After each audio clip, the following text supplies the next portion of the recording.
नियोजन तसं उन्हाळ्यापासूनच असतं बागाचं. उन्हाळ्यात एप्रिल चटणी घ्यावी लागते, बऱ्यापैकी काडी तयार करावी लागते.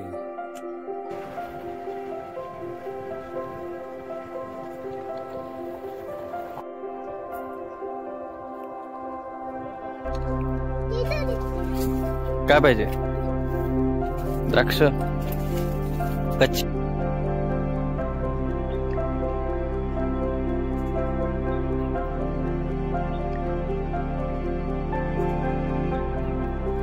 ही द्राक्षाची बाग आहे, मामाची आहे माझ्या. त्याला अजून द्राक्ष धरली नाहीयेत. पुढे जाऊया, वरती पण अजून बाग आहे, बघू तिकडे द्राक्ष धरलीत की नाही. चला.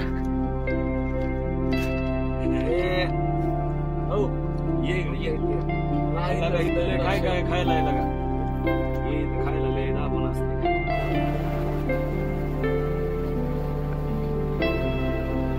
तर नमस्कार मित्रांनो, मी आहे प्रदीप. तुम्ही बघत आहात आपला चॅनल प्रदीप जाधव ब्लॉग्स. तर आज आपण आलो आहोत माझ्या मामाच्या गावी. मामा इकडे बसलेला आहे, तुम्हाला दाखवतो. हे बघा, आता सध्या 3च मामा अवेलेबल आहेत. तर ह्या मामाचं नाव परसू मामा, बाळा मामा आणि राम मामा. तर यांची द्राक्षाची बाग आहे, तुम्ही बघतातच आहे बघा. तर मित्रांनो, द्राक्ष बागेसाठी काय मेहनत घ्यावी लागते ते आपण मामाकडून जाणून घेणार आहेत. तर आता भेटूया मामाला. नियोजन तसं उन्हाळ्यापासूनच असतं बागाचं. उन्हाळ्यात एप्रिल चटणी घ्यावी लागते, बऱ्यापैकी काडी तयार करावी लागते. आणि हे दिवसात ऑक्टोबरला चटणी घेऊन नंतर पुढचं कामकाज चालू राहतं. आता आपण जे बसलेलं प्लॉट आहे ते ऑक्टोबर 1 तारखेचं आहे. ऑक्टोबर 1ला जी चटणी घेऊन त्याला डॉर्मॅक्स वगैरे पेस्ट लावावी लागते. नंतर एक साधारण 8-10 दिवसामध्ये पोंगा स्टेजला येतो प्लॉट. पोंगस्ट म्हणजे साधारण एक 15 दिवसात आपल्याला द्राक्षे उमललेली दिसते. ओके, लक्ष द्यायला चालू होते. अच्छा, द्राक्षे कुठले आणि बिगर घडाचं फेलफूट कुठले आणि कड कुठल्या फुटेल आहेत. मग 15 दिवसात आपण त्याची फेलफूट काढून घेतो.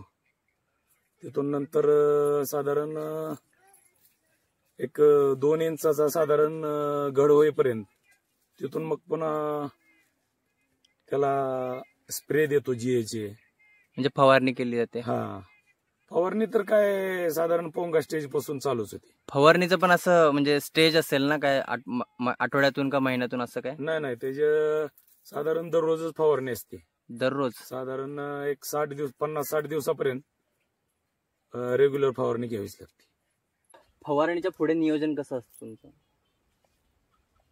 फवारणीचं कसा आहे विषय याचा, साधारण बाग छाटल्यापासून 5-6 दिवसाची फवारण्या चालू होतात. ती पूर्ण जवळजवळ प्लॉट 60 दिवसाचा होईपर्यंत जवळजवळ रेग्युलर फवारणी राहते. तिथून मग पुन्हा फवारणीत थोडा फरक पडतो. अच्छा, साधारण 1 दिवसाला 2 दिवसाला, मग असं अंतर पडत 5-6 दिवसाला, शेवटच्या 1-1.5 महिन्यात साधारण 6-7 दिवसाला फवारणी असते साधारण. आणि द्राक्ष म्हणजे कुठल्या सीझन मध्ये चालू होतात? द्राक्षेचा सीजन तसा आपला भाग बघितलं तर खरा फेब्रुवारी मध्ये चालू होतो सीजन इथला. ओके, आपल्या बार्शी भागातला थोडक्यात. आणि इकडं पलीकडे जरी गेलं तासगाव साईडला तर आता सीजन तिकडला संपत आलाय. आणि मधला पंढरपूर भाग जे आहे त्याचा सीजन अजून 2 महिन्यांत चालू होतो, 1.5-2 महिन्यात. मग ह्याचं व्यापारी लोक कसे जागेवर घेऊन जातात का? हा, आपल्या इकडे व्यापारी आपल्या इकडे कंपल्सरी अवेलेबलच असतात. आता जे येतात ती जवळजवळ 2 महिने इथंच असतात बार्शीला. म्हणजे ते फिरत असतात, ज्यांचा माल तयार आहे ते घेऊन माल तयार आहे त्यांना आपलं फोन केला किंवा त्यांना माहिती झालं की येऊन जागेवरून कटिंग. हा प्लॉट कधी तयार होईल तरी? आता साधारण अजून 1.5 महिना लागेल याला. 1.5 महिना. आता साधारण याला 90 दिवस झालेत कम्प्लीट. 90-95 दिवस झाले. ओके. म्हणजे 135-40 दिवसात जाईल हे प्लॉट. तर मित्रांनो, तुम्ही बाळू मामाकडून माहिती ऐकलीच. आता आपण रामा मामाकडून पण थोडीशी माहिती ऐकूया. तर ह्याचे मनुके वगैरे करतात की नाही? हो करतात की मनुके करतात. मग आपण मनुके नाही बनवत? हा बनवताना पर त्याची व्हरायटी जी असते ती व्हरायटी वेगळी राहते. अच्छा. हा क्लोन राहतं, माणिक चमन राहतं. ही एसएसएन जी व्हरायटी आहे ती जास्त करून मार्केटिंगला जातं आणि क्लोन आणि चमन ह्याचा बेदाना चांगल्या प्रतीचा तयार होतो. अच्छा. मग ह्याच्यामध्ये अजून दुसरी काळी द्राक्ष असतात, त्यात पण अजून वेगवेगळ्या व्हरायटी असतात म्हणजे? हो आहेत ना. किती आहेत तरी म्हणजे अंदाजे तुला माहिती असेल तेवढ्या? अशा 2-4 व्हरायटी सांग, किंवा आपल्या ह्याच्यामधल्या पण 2-4 सांगितल्या तरी चालतील. एक ज्योती एक आहे, सरिता आहे, परत फ्लेम आहे, 2-3 तर आहे. म्हणजे बऱ्याच आहेत तसं बघायला गेलं तर. तसं बघायला गेलं तर आणि भरपूर आहेत. पण आपण हीच का निवडली जात म्हणजे? आपल्या भागानुसार आपल्याला ही योग्य आहे ना. अच्छा. आपल्या भागात आता काय झालंय, बेदाण्याचं बी मध्ये भाव जास्त प्रॉब्लेम यायला खालीवरी भाव म्हणजे बेदाना परवडना. त्याच्यामुळे आता थोडं मार्केटिंग कडे वळायची आपल्याला गरज पडली. अच्छा. त्याच्यामुळे आपण नाहीतर अगोदर आपला सगळा बेदानाच होता जास्त करून. पण आता काय झालंय, बेदाण्याचं दर 100-125 रुपयावर आल्यावर काय परवडायचं, खर्चच तेवढा व्हायला लागला ना त्याला. तरी सरासरी खर्च काय येतो जरी 1 एकर द्राक्षाला फवारणी वगैरे सगळं हे करून? साधारण 3-3.5 लाख रुपये जाते की 1 एकराला. 1 एकराला? हो, खत, औषध, पूर्ण लेबर. अच्छा. मग तेवढं सुटतात की नाही बघायला गेलं तर? काय आता परिस्थिती खराब आहे. आणि जागेवर जरी किलो मागे भाव किती जातो जरी व्यापारी इथे जागेवर घेऊन गेलाय तर? आता ह्या वर्षी एक दिवस बरं आहे तरी 50च्या पुढे राहील रेट ह्या वर्षी, नाहीतर सरासरी 35च्या आसपास जातो दर. खाली पडायचं म्हटलं तर किती पडलाय म्हणजे एकदम मागच्या टायमाला कितीला विकला म्हणजे एकदम खाली जरी पडला तरी? 25 रुपयापर्यंत विकले द्राक्ष. अच्छा. आणि हायेस्ट काय माग 40 पर्यंत गेले म्हणायचं माग. 40 पर्यंत. ह्या वर्षी दर जरा बरं आहे. या वर्षी बऱ्यापैकी आहे म्हणजे. तर मित्रांनो, या वर्षी द्राक्षाचा हंगाम चांगला आहे. तर आपण थोडी बागेचं निरीक्षण करूया, चला. तर मित्रांनो, घडाची साईज बघूया आपण केवढी आहे ती. दाखवेल मामा तुम्हाला आपल्याला. हे बघा, ह्या वर्षी एकदम छान साईज झालेली आहे आणि मालावर गोष्ट पण छान आहे. मालाची साईज आणि क्वालिटी एक नंबर आहे. हे बघा,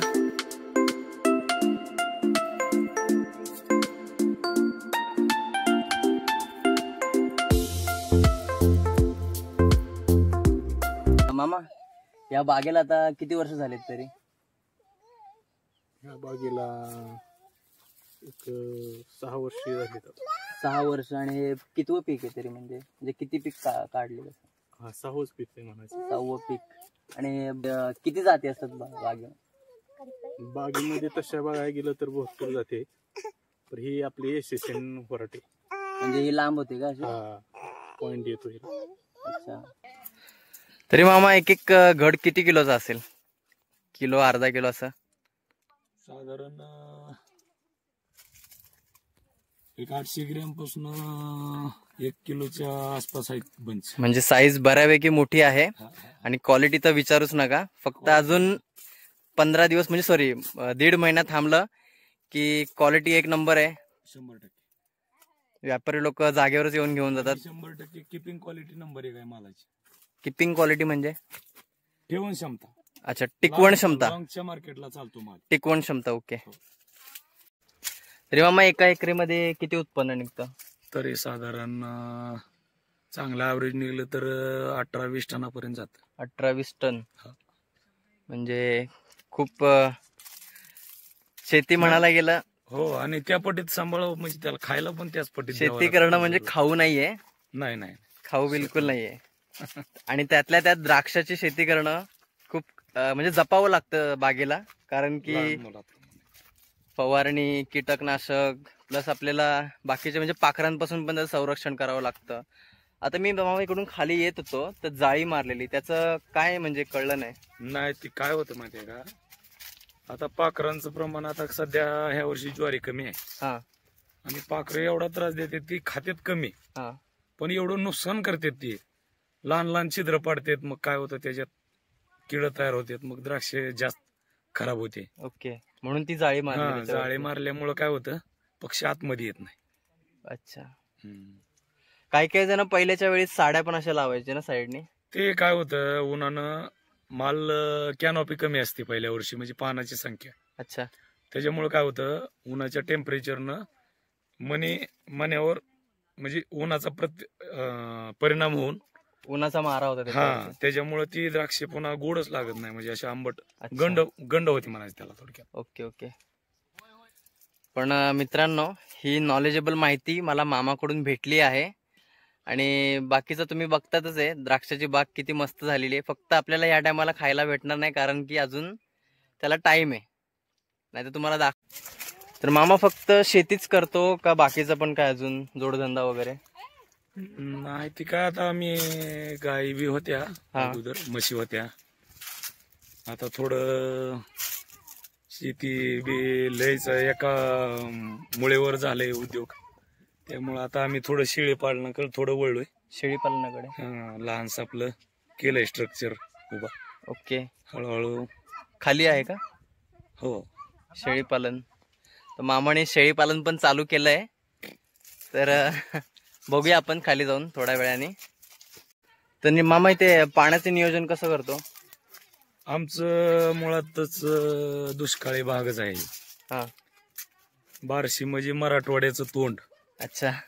मेन म्हणजे दुष्काळी भागच, इकडं आम्हाला पाण्याची सुविधा नाही ना कुठली. आमचं बोरिंग आणि शेततळ्याच्या, म्हणजे आमची शेती म्हणजे ड्रीप शिवाय शेती नाही आम्हाला दुसरी करताच येत नाही. म्हणजे ठिबक सिंचन. हो, ठिबक शिवाय आम्हाला चालच नाही. आता मी बघतोय हे म्हणजे तेच केलंय ठिबक हा, सिंचन. आणि हे काय खत टाकलंय वाटतं?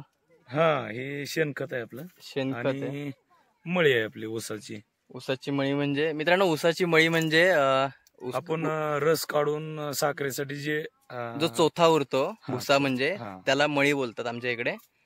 ते आणि शेणखत मिक्स करून हे द्राक्षाच्या बागेला दिलेलं आहे. तो तुम्हाला दाखवतो.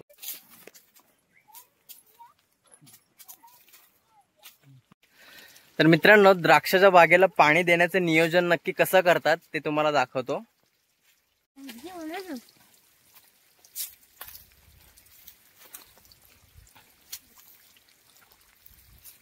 तर मित्रांनो, द्राक्षाच्या बागेमध्ये फवारणी कशी केली जाते ना, हे माहिती मामा आपल्याला देणार आहे.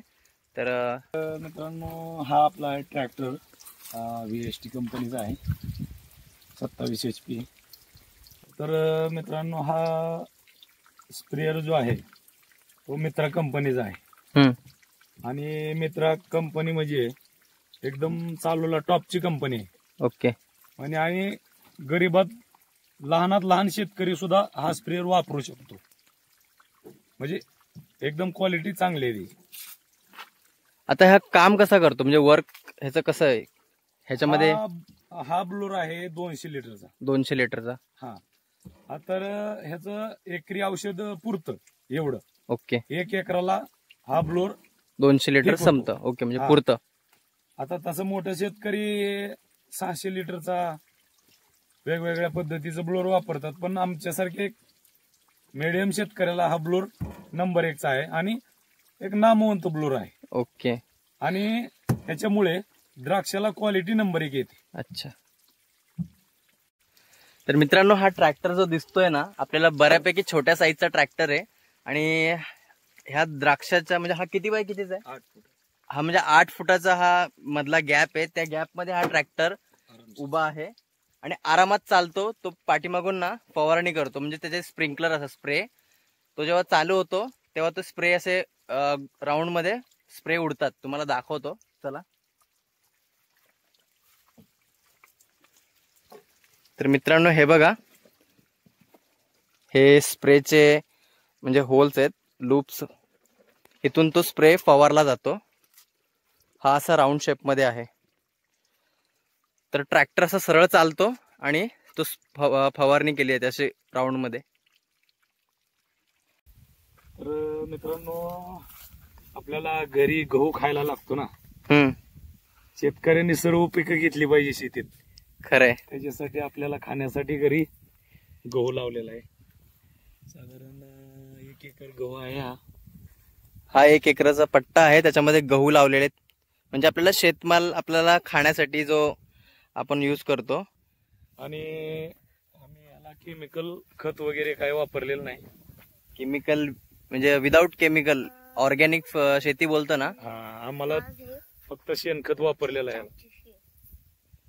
ऑर्गॅनिक शेती आहे, असं केमिकल युक्त आपण काय वापरत नाही मामा असं बोलतो. तर आता आपण वरती चाललोय शेततळ्यावरती, जिथून द्राक्षाच्या बागेला पाणी दिलं जातं ड्रिपने.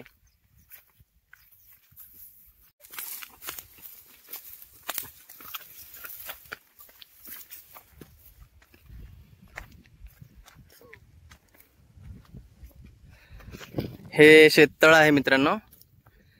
हे काय किती ह्याच्यामध्ये शेततळ? साधारण 1.25 एकर आहे रान. 1.25 एकर रान. 50 गुंठ्याचं आहे सर. ह्यामध्ये मासे पण सोडू शकतो जर बघायला गेलं तर. सोडता येते पण आम्ही केलेलं नाही.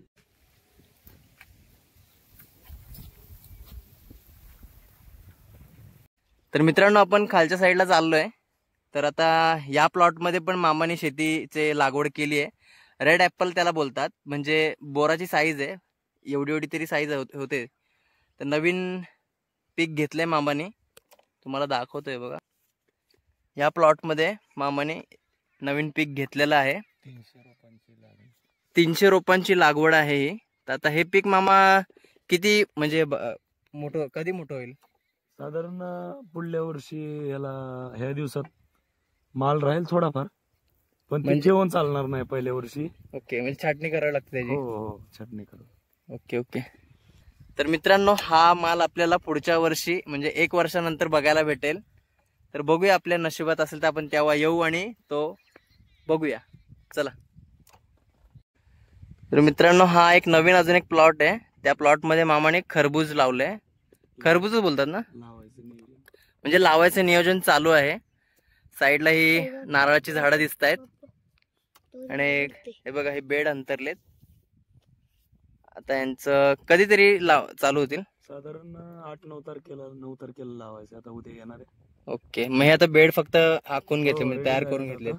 आता होलं मारून घ्यायची 2 दिवसात. हो, आणि चालू करायचं मग लागण. तर मित्रांनो, तुम्ही ऐकलं असेल खरबूज, म्हणजे आपल्याकडे खरवज का काय खरबूज बोलतात त्याला. तर ते पण मामाने पीक घेतलेलं आहे इकडे. आता 2-4 दिवसामध्ये ते चालू होईल. तर करेल त्याचं नियोजन मामा पुढे कसं ते.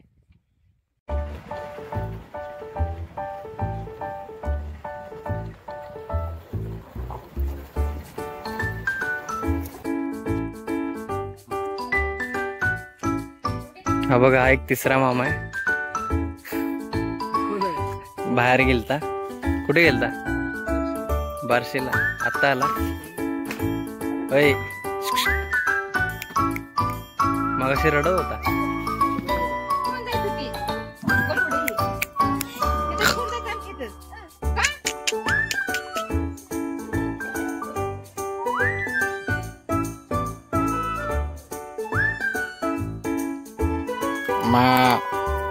सॉरी,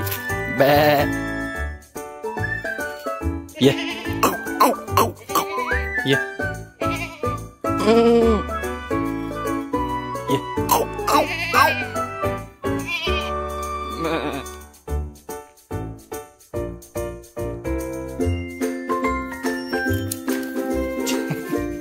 पळाली ती.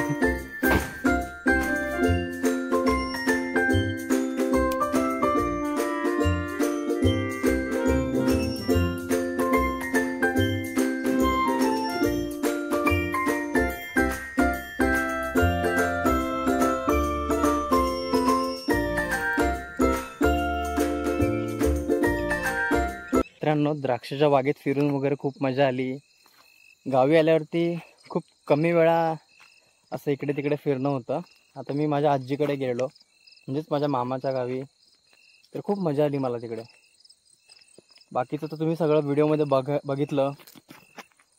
आता व्हिडिओ एंड करतो कारण की खूप काळोख पडलाय. तर हा व्हिडिओ आपण आता इथेच एंड करूया. तुम्हाला व्हिडिओ आवडला तर लाईक करा, शेअर करा, सबस्क्राईब करा. आणि जर का तुम्हाला आपला व्हिडिओ आवडला तर कमेंट करून नक्की कळवा. आणि हां, भेटूया नेक्स्ट ब्लॉगमध्ये. बाय.